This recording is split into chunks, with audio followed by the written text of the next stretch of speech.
for bad guys all the time. I won't keep you in suspense. Milo and I became an item, and you know what? I didn't regret it. He was reckless, but also kind and sweet. However, no one supported our relationship. Milo will break your heart. He has a bad reputation. Claire, I forbid you from dating him. Even Nikki and Milo's parents tried to convince me to dump him. My girl, our son is no good. Someday he'll get in trouble. I'm sure of it. And they were right. One evening, my dad was called into work. Soon, Nikki called me and said Milo had stolen their father's car and got it into an accident. He crashed into a store that belongs to Greg's parents. Now he's in big trouble. No, this can't be happening. Milo wouldn't have done that. I ran to the sheriff's office and I told Dad Milo couldn't have done it. He had to have been framed. Claire, he confessed already. I told you to stay away from him. Wait, Milo confessed? That made my blood boil. I rushed to his cell where he was being held and I went ballistic. I thought you would come to your senses and become normal. You disappointed me. Goodbye, we're done. Milo looked sad, but I didn't feel sorry for him. It was his own fault. I went home and I tried to get that fool out of my head. I didn't visit him after that, and Nikki told me Milo was sent to prison for 2 years. He'd gotten off easy. The next year wasn't as exciting. I was finishing school, so I devoted a lot of time to studying. After classes, I often hung out with Nikki and Greg. I didn't ask anything about Milo, even though I still thought about him sometimes. And then, one day, Nikki shocked me right before the exams. My wayward brother is back. He was released early. I hadn't expected that. I spent several days wondering if I wanted to see him. But then, Nikki and I were sitting in a cafe when a ripped guy covered in tattoos sat down next to us. Hi, did you miss me? Milo? I barely recognized him. Now he was even more dangerous. I shrank back and I couldn't bring myself to say anything. While he was ordering a burger, I quietly snuck away. He had changed so much. I was afraid of Milo and I tried to avoid him. Still, I wondered what happened to him. That guy is a criminal. Stay away from him. I wasn't going to approach Milo, but our town was so small that I kept bumping into him. Luckily, things were about to change. Let's finish school and go to college together. We'll be grown-ups soon. Yeah, I like that plan. We were focused on getting ready for the exams and barely had any free time. Naturally, Greg didn't like that. After all, he had no plans of getting into college or moving to another city. Nikki, what about me? I'm your boyfriend. I'm sorry, Greg, but this is our chance to get out of here. I was looking forward to never seeing Milo again. Unfortunately, soon, someone started messing with my friend. First, they spilled soda on Nikki's laptop. What the hell? My presentation for college admission was on this. Who did it? Then, someone ruined the documents that I needed to apply for a scholarship. This isn't a coincidence. Someone is doing this to us on purpose. And I think I know who's to blame. Milo. Who else could it be? He was taking revenge on me for leaving him. One day, he went too far. That day, I was leaving school when I saw Milo arguing with Greg. He grabbed the poor guy and looked like he was about to hit him. Who did Milo think he was? I ran up to them and pushed him away. What's wrong with you? You were unhinged before, but now that you've come back from prison, you're a real scumbag. Life was so peaceful when you were gone. Milo looked at me sadly and left without a word. On the one hand, I felt bad for him, but on the other, he scared me. After that, he was nowhere to be found. I didn't see him the next day or the day after that. Soon, I grew worried and I asked Nikki about it. Where is your brother right now?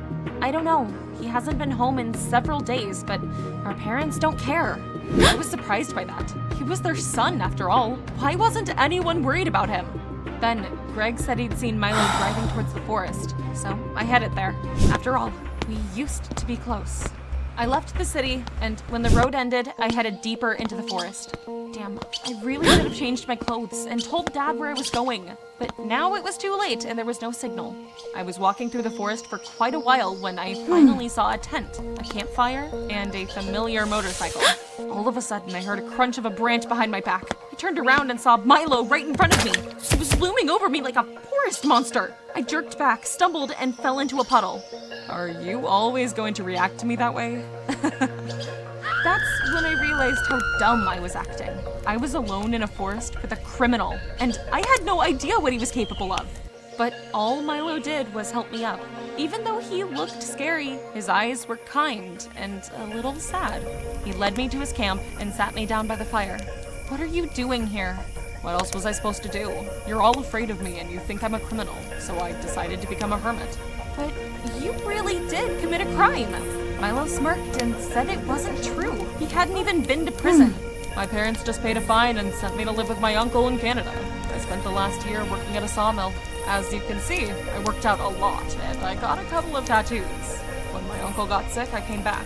I can't believe it! Why did your mom and dad do that? I'm different from everyone in my family. My parents are proud of my sister, even though she can be a lot, but they don't forgive any of my mistakes. Then why did you threaten poor Greg? He didn't do anything to you. He's not as innocent as you think.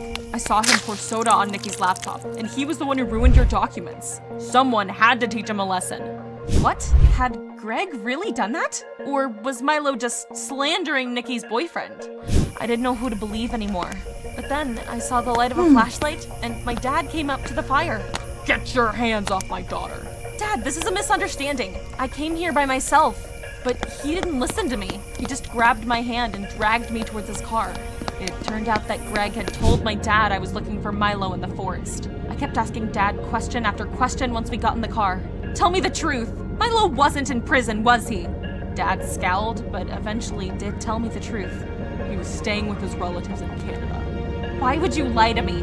I didn't want my daughter to date a criminal.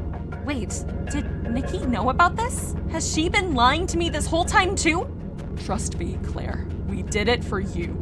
From now on, I think I'll decide what's best for me, and who I should hang out with. The first thing I did the next day was go to Nikki and demand answers. However, when I came over, she was fighting with Greg.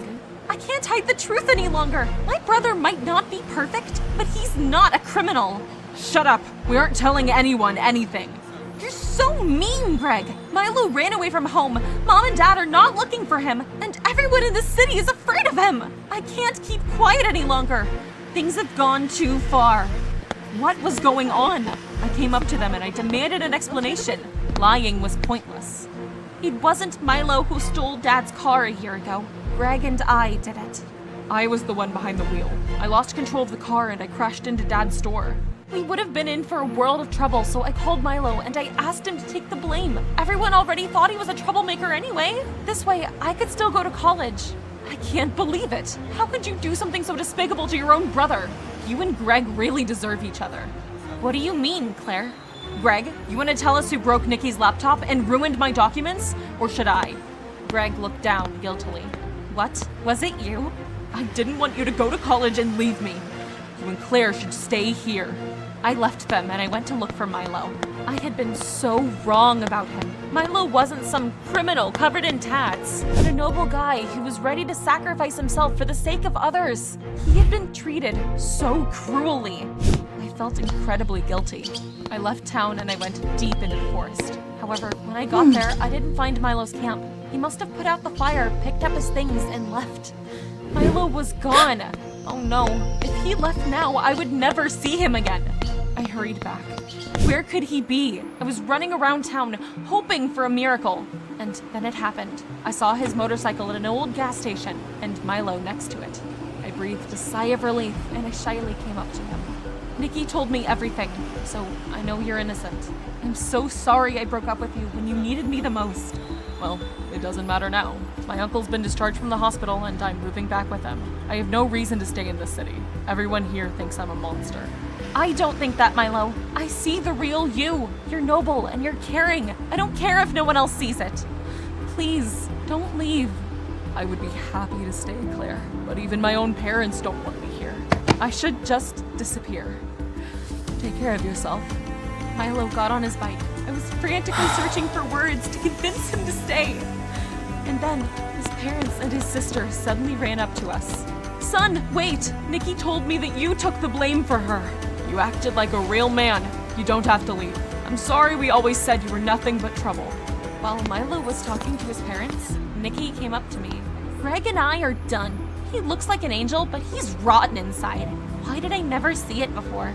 And Claire, I'm sorry I didn't tell you the truth right away. I was so worried about my reputation that I almost ruined my brother's life. Nikki had been selfish, but she finally realized it. I found the strength to forgive her. At that moment, I saw Milo hugging his parents out of the corner of my eye. It seemed like